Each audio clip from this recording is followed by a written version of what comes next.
쉼없이 노력하라. 프리드리히 니체. 모두로부터 칭송받는 어느 무도인에게 이런 질문을 던졌다. 선생님께서는 어떤 상대가 가장 두려우신가요? 무도인은 잠깐 생각하더니 이렇게 답했다. 저는 10,000가지의 발차기를 연습한 사람은 전혀 무섭지 않습니다. 하지만 1가지의 발차기를 10,000번 연습한 사람은 무섭습니다. 10,000가지의 발차기를 수련한 사람은 겉보기에는 굉장히 강해 보일지 모른다. 수련하는 당사자 역시 매일매일 새로운 기술을 터득하는 것이 눈에 보이니 굉장한 뿌듯함을 느꼈을지 모른다.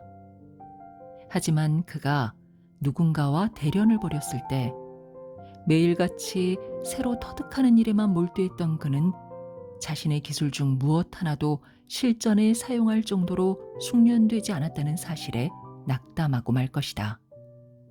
하지만 1가지의 발차기를 10,000번 연습한 사람은 정반대의 감정을 느꼈을 것이다. 겉으로 보기엔 똑같은 발차기였기에 어떤 날에는 실력이 늘지 않고 제자리에 머무는 것만 같은 기분에 낙담하기도 했을 것이다. 하지만 누군가와 대련하게 됐을 때 자신이 갈고 닦은 단 하나의 발차기가 장인의 수준에 이르렀다는 것을 깨닫고는 두려울 정도의 기쁨과 전율을 느꼈을 것이다. 겉보기에 치중하는 것이 아닌 본질에 집중하고 노력하는 사람이 정말 강한 사람이다. 높은 곳을 향해서 끊임없이 노력하는 일은 결코 헛된 일이 아니다. 비록 지금 겉으로 보기에는 나아지는 것 같지도 않고 헛된 장난처럼 보일지도 모르지만 조금씩 정상을 향해 나아가고 있는 것만큼은 분명하다고 스스로를 믿어줘야 한다. 오늘 그 정상은 아직 먼 곳에 있겠지만 내일 조금 더 높은 곳을 향해 다가가기 위한 힘을 키울 수 있는 것이다. 부지런함과 나아짐을 믿는 사람들, 치열함을 믿는 사람들이 결국엔 이긴다. 안녕하세요. 마음이 쉬어가는 곳 힐링필드입니다. 우리는 종종 인생이 너무 버겁게 느껴질 때 이런 생각을 하곤 합니다. 내가 왜 이 일을 해야 하지? 사는 게 왜 이렇게 힘든 걸까?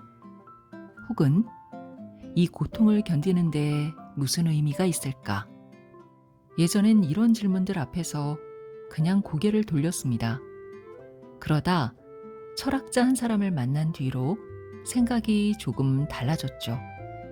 그가 바로 쇼펜하우어였습니다. 지난 영상에서 마흔에 읽는 쇼펜하우어를 통해 우리는 고통은 삶의 본질이며 그것을 줄이기 위해 욕망을 버려야 한다는 비움의 철학을 만났습니다. 조용하고 단호하게 그는 말했죠. 삶을 견디는 법을 배워라. 하지만 오늘은 그와는 정반대의 철학자를 만나보려 합니다. 그의 이름은 프리드리히 니체. 그는 말합니다. 삶을 견디지 말고 정면으로 부딪혀라. 고통은 피할 대상이 아니라 너를 단련시킬 불이다. 니체는 고통을 피하지 않았습니다. 오히려 고통 속에서 자신을 갈고 닦으며 초인으로 거듭나라고 우리에게 이야기합니다. 오늘 준비한 책 니체의 인생 수업은 그의 철학을 지금 우리의 삶 속에 어떻게 적용할 수 있을지를 따뜻하면서도 단단한 언어로 풀어낸 안내서입니다. 니체의 글은 종종 난해하고 거칠게 느껴지기도 합니다. 하지만 이 책은 니체의 중기 이후 대표작 6권 중에서 현대 독자들이 공감할 만한 핵심 메시지를 선별해서 쉽고 친절하게 구성한 편역서입니다. 방대한 원전을 직접 읽기 좀 부담스럽다 생각하시는 분들께는 철학에 입문할 수 있는 좋은 출발점이 되지 않을까 생각합니다. 고통을 두려워하지 말고, 남과 비교하지 말고, 세상에서 단 하나뿐인 나로 살아가라는 니체의 조언. 오늘 상처 입은 이들에게 건네는 니체 선생님의 따뜻한 철학 수업 지금부터 시작합니다.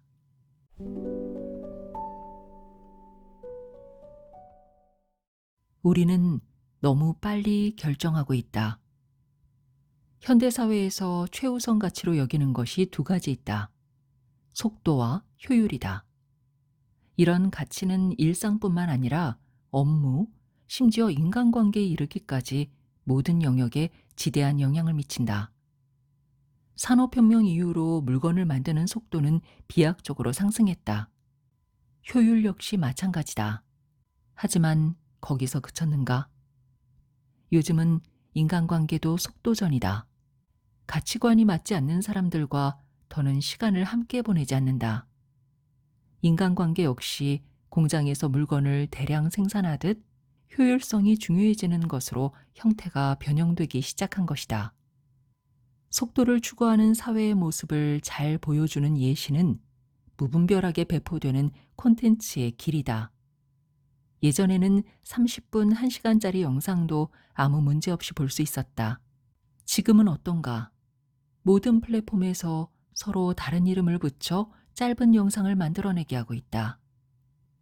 요즘은 1분짜리 영상도 길게 느껴지는 시대다. 점점 더 많은 사람이 책을 읽지 않는 것도 그 이유 때문이다. 집중할 힘이 없기 때문이다. 모든 콘텐츠는 더 요약하고 더 빠르고 더 짧게 제공된다. 그것들을 소비하느라 집중력은 점점 없어지기 시작한다. 이 두 가지가 만들어내는 현상은 생각보다 깊다. 모든 결정의 속도마저 빨라질 뿐만 아니라 더는 어떤 것도 충분히 생각할 수 없는 지경에 이른다. 모든 게 다 속도전인 사회에서 빠르게 결정하는 것은 효율성을 높이는 것처럼 보일 수 있다. 하지만 그런 결정이 과연 진정한 자신의 결정이라고 말할 수 있을까? 사회적 기대나 순간적 욕망이나 감정에 의한 선택은 아닐까? 충분한 성찰과 고민 없이 일단 선택하고 보는 건 아닐까? 진정한 의미에서의 자유와 선택은 자기 자신에 대한 깊은 이해와 성찰에서 비롯된다. 그러기 위해선 충분히 생각할 수 있는 힘이 필요하고 어느 정도의 시간이 반드시 확보되어야 한다. 빠르게 결정하는 것이 마치 자율성을 가지는 것처럼 보일 수 있으나 그것은 크나큰 오해다. 어떤 것을 선택하는 행위만 빠른 것이지 그 안에 자기 자신이 없기 때문에 오히려 자율성이 상실된 상태다. 인간이 더는 생각할 수 없다면 그것은 인간이 아니다. 인간은 점차 품위를 상실하고 있다. 빠르게 선택하는 것이 효율적이라는 것은 이 시대를 대표하는 인간성 오류다.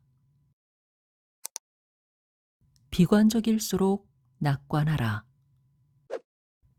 사기를 당하고 말았어.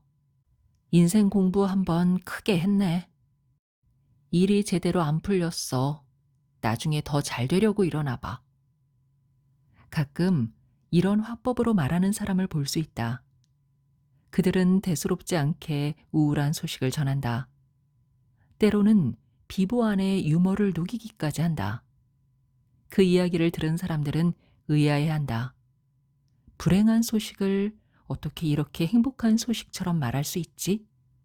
이상한 사람 아니야?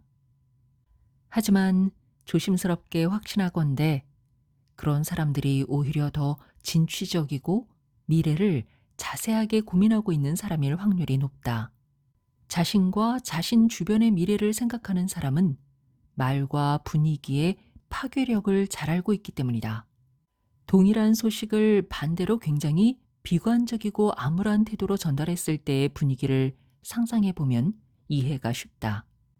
우울한 말투로 인해 전체적으로 한번 가라앉은 분위기는 다시 건강해지기가 좀처럼 어려울 것이다. 감정은 고체보단 액체나 기체에 가까운 기질을 지녔다. 어느 한 곳에 안정적으로 머물러 있기보단 주변에 전이되고 확산되기가 쉽다는 뜻이다. 그러므로 우울한 소식을 우울한 표정과 말투로 전달하면 그 자리에서 그 감정은 급속도로 전이되고 더 커지기만 한다. 그렇게까지 반응할 것도 아닌데 더 많은 사람이 더 슬퍼하기도 한다. 우울은 점점 더 커지고 많아지며 그 흐름은 이내 다시 전달자인 자신을 한 번 더 집어삼킨다. 결국 이러한 대화의 상황 안에서는 득을 보는 사람도 무사한 사람도 없다. 반면 긍정적인 감정이 전이된다면 어떨까? 비록 좋지 않은 일이 일어났다고 해도 그를 대수롭지 않게 여기겠다는 마음가짐, 다음에는 더 좋은 일이 올 거라는 희망을 품으면 그 좋지 않은 일은 오히려 그와 그들이 더 씩씩하게 앞으로 나아갈 수 있게끔 돕는 기폭제가 되어줄 것이다. 삶이란 항상 쾌락과 만족으로 가득 차 있는 것이 아니다. 종종 우울하고 어려운 순간들을 반드시 포함한다. 따라서 우리는 위의 사람처럼 말을 할 때든 일을 할 때든 일상을 살아낼 때든 우울한 상황이나 어려움에 대해 긍정적인 태도를 취하는 것이 좋다. 우울하거나 어려운 상황에 처했을 때도 인간은 자신의 삶을 긍정적으로 대처할 수 있다고 믿는다. 우울함과 어려움을 통해 인간은 더 강해지고 자아를 발견하며 삶을 보다 의미 있게 살아갈 수 있게 된다. 따라서 우리는 앞으로도 어려운 상황에 처했을 때 우울함에 빠지거나 자신을 포기하기보단 오히려 긍정적인 에너지를 발산하며 삶을 즐기고 성장해야 할 것이다. 세상의 거의 모든 일은 마음에 달려 있으니까. 두려움의 대상을 사랑해 볼 것. 시대가 빠르게 흐름과 함께 사회는 점점 복잡해지고 사회를 구성하는 가치 역시 점점 다양해지고 있다. 한때는 농사를 잘 짓고 그를 통해 얻은 재화들로 가족을 이끌어가는 것, 자기 후손 역시 그럴 수 있도록 열심히 생활을 유지하는 것이 한 사회의 구성원으로서 할 수 있는 거의 유일한 일이었지만, 이제는 할 수 있는 일도 공부해야 하는 것도 곱절로 많아졌다. 그것은 다르게 말하면 잘 살 수 있는 기회, 성공할 수 있는 기회가 더 다양해졌다는 뜻이 된다. 그야말로 기회의 시대가 열린 것이다. 하지만 기회가 많아졌다고 해서 모두가 똑같이 성공을 거두는 것은 아니었다. 기회는 단지 주어지기만 할 뿐, 그것을 움켜쥐는 것은 결국 해내고자 하는 의지가 있는 사람이었다. 그들은 앞에서 도사리고 있는 것이 무엇이든 그것이 단 한 번도 접해본 적이 없는 도전이거나 위험해 보이는 일이더라도 주저하지 않고 그것을 향해 달려들곤 한다. 그렇게 남들은 도저히 다가가지 못하는 것을 향해서도 성큼성큼 다가가 막대한 성공과 존경을 손에 넣는다. 사람들은 그 모습을 가만히 지켜보다가 그를 따라 우르르 몰려가지만 그다지 만족스러운 것을 손에 넣지는 못한다. 원래 커다란 영광과 보상은 미지의 영역에 처음 발을 디딘 자의 것이니까. 일도 많고 기회도 넘쳐나는 시대가 되면서 과감함은 점점 더 강력한 매력으로 취급받기 시작했다. 그리고 타고난 매력이나 능력은 어쩔 수 없다고 하더라도 과감함은 후천적으로 손에 넣을 수 있을 것만 같다. 그렇다면 과연 우리는 어떻게 해야 조금이라도 더 과감한 사람이 될 수 있을까? 어떻게 하면 추진력 있는 삶을 살아낼 수 있는 걸까? 시작하는 일에 천재가 되는 방법은 의외로 간단하다.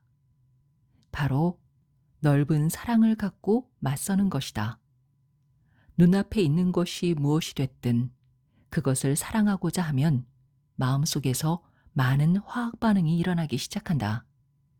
사랑은 사전적인 의미 그대로 어떤 사물이나 대상을 아끼고 소중히 여기거나 즐기는 마음 또는 그런 일이기에 새로움으로부터 오는 주저함과 두려움을 자연스레 이겨내게 되는 것이다.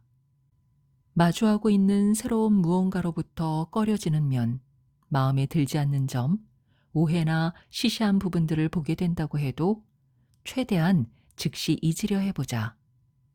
대신 그 모든 것을 받아들이고 천천히 지켜보려 애써보자. 그러면 곧 그 주변에 무엇이 있고 무엇이 중요한지를 알게 될 것이다. 직면해 보지도 않았으면서 그것이 좋은지 나쁜지를 어떻게 알겠는가? 사랑에 빠져보자. 바다에 몸을 던지듯 그것에 뛰어들어서 수면 아래에 있는 것까지 모든 것을 두 눈으로 똑똑히 바라보자. 행동만을 약속해라. 대부분 사람에게 약속은 스스로에게 시차를 두고 가하는 폭력이 된다. 섣부른 약속과 지켜지지 않는 약속은 언제나 실망을 낳고, 실망은 때때로 관계의 종말을 불러오기 때문이다. 그런 재앙이 벌어질 때마다 그들은 그런 약속은 하지 말걸 하고 혼잣말하며 늦은 후회를 한다. 반면 약속을 잘 지키는 사람도 있다. 그들은 약속한 것은 반드시 지키기에 언제나 신임받고 주변에 그를 좋아하는 사람들이 끊이질 않는다. 사람인지라 당연히 실수할 수도 있고 개인의 능력에도 한계가 있을 텐데 그들은 어떻게 거의 모든 약속을 완벽하게 지킬 수 있는 걸까? 그건 사실 그들에게 남다른 추진력이 있다거나 약속을 지킬 시간이 많다거나 유능하다거나 해서가 아니다. 단지 약속의 대상을 제대로 설정해 두기 때문이다. 그들은 무엇을 하겠다는 약속은 흔쾌히 하지만 무엇을 좋아하겠다는 약속은 웬만해선 하지 않는다. 행동은 약속할 수 있지만 감정은 약속할 수 없다는 것을 알기 때문이다. 감정이라는 것은 변덕스럽기 때문에 때에 따라서는 지킬 수 없다는 것을 많은 사람이 모른다. 오늘 사랑스러운 누군가가 내일은 미워 보일 수 있고 죽도록 증오했던 누군가가 오늘 갑자기 측은해 보일지 모르는 일이다. 그렇게 누군가에게 언제까지나 사랑하겠다든지 미워하겠다든지 감사하겠다든지 혹은 영원히 성실하겠다는 약속은 대개 언제까지나는커녕 몇 달도 못 가서 흐지부지 되고 만다. 여기에 정답이 있다. 자신의 힘이 닿지 않는 부분까지도 자신의 영역인 양 무모하게 약속하고 의스대는 사람을 당신은 신뢰할 수 있겠는가? 누군가를 증오하겠다는 약속은 내가 당신을 계속 싫어하는 동안에는 당신에게 증오의 행동을 계속할 것이고 내가 당신을 더는 증오하지 않게 됐을 땐 더는 증오의 행위를 하지 않겠다는 선언이 된다. 쉽게 말해 기분에 따라 달라지겠지 식으로 말하는 것이다. 그러므로 진정으로 사람으로부터 신뢰를 얻고 자신에게도 떳떳한 사람으로 살아가기 위해선 올바른 방식으로 약속을 행하는 것이 중요하다. 감정보다는 행동을 약속하라. 일상의 많은 것이 구체적이고 명확해질 테니까. 생명력이 다한 것들과 함께하면 우울해진다. 물건이 고장나는 이유는 여러 가지다. 배터리 수명이 다하거나 부품이 망가지거나. 인간은 무엇 때문에 힘과 의지를 상실할까? 무력해질 때다. 그렇다면 무기력함은 어디서 오는가? 자신의 추함을 인식하고 슬픔에 빠질 때다. 기분이 좋지 않을 때 변화를 갈망한다. 때로는 새로운 것을 시작한다. 우울함은 생활 방식, 생각의 패턴, 나를 둘러싼 환경에서 비롯된 것들과 긴밀한 관계가 있기 때문이다. 생명력이 저하된 것들과 함께하면 우울함이 찾아온다. 우울함은 단순히 기분의 문제가 아니다. 우리 존재와 내면에 깊이 연결된 현상으로 자신의 삶에 대해 깊이 성찰하고 재평가해야 하는 순간인 것이다. 고통과 우울함은 피할 수 없는 것이지만 실제로 자신의 내면과 외면적 환경에서 무엇이 나를 억누르고 있는지, 무엇이 나의 본질적 가치와 목적에 어긋나는지 판단하고 이해해야 한다. 멀어진다는 것은 단순히 물리적 거리를 두는 것만을 뜻하지 않는다. 자신을 둘러싼 부정적인 영향력, 제한적인 사고방식, 발전을 저해하는 모든 요소로부터 물리적 혹은 내적 거리를 두는 것이다. 우울함은 생각보다 논리적이지 않다. 합리적인 감정이 아니며 정당한 이유를 가질 필요가 없다. 다시 말하자면 그렇기에 금방 괜찮아질 수 있는 것이고 객관적인 사실이며 필연적인 감정이 아니라 한 개인의 주관적 해석일 수 있다.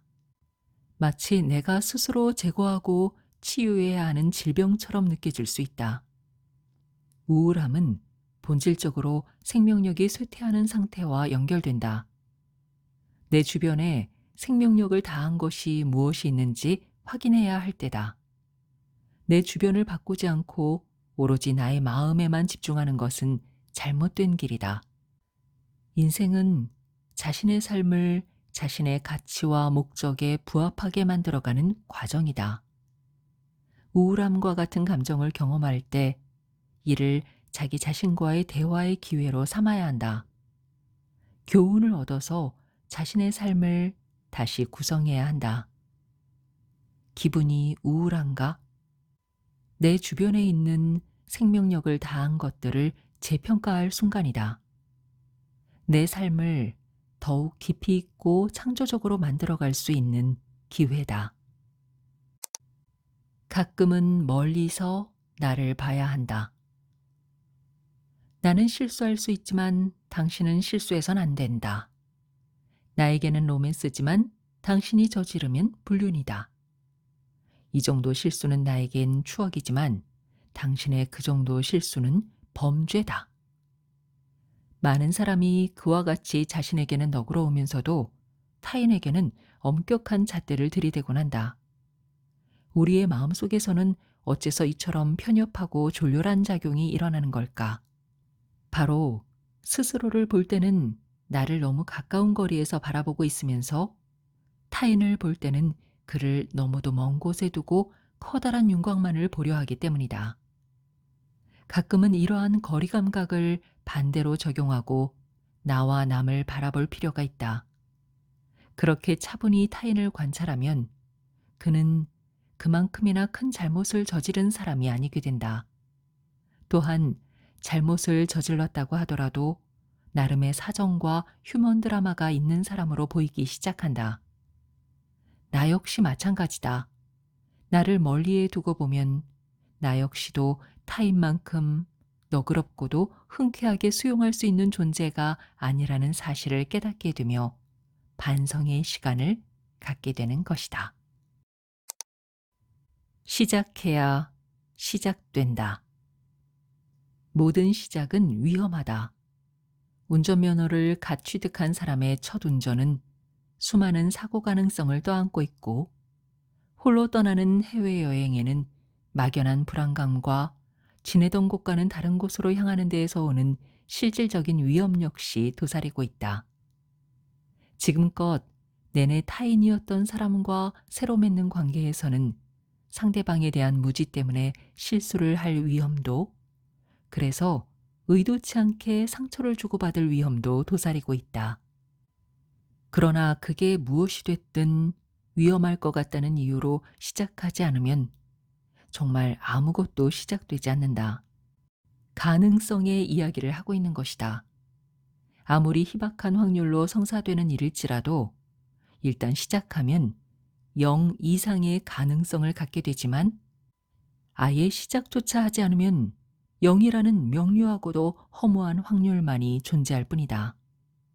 그러므로 일이 잘 풀릴지 안 풀릴지 모르지만 확률적으로 위험해질지도 모르는 것과 아무 일도 일어나지 않아서 비참해지는 것, 둘 다 마음에 드는 상황이 아니라면 그나마 조금이라도 성공할 가능성이 있는 쪽을 선택하는 것이 맞지 않는가? 또 누군가는 계획을 제대로 세우지 않았으니 시작할 수 없다는 이유로 주저하고 있을지 모른다. 일단 계획은 실행하면서 다듬어도 된다. 계획 세우기만으로 인생을 끝마칠 수는 없지 않은가? 살아가는 이상 그 계획을 실행하지 않으면 안 된다. 그렇지 않으면 누군가의 계획을 실행하기 위한 도우미 역할만 맡게 될 뿐이다. 또한 계획을 실행하는 단계가 되면 어차피 어디선가는 여러 장애 요소와 일정의 차질, 분노와 환멸 등이 모습을 드러내는데 우리는 그것을 하나씩 극복해 나가든가 도중에 포기하는 수밖에 없다. 애초에 완벽한 예상과 대비는 불가능한 것이다.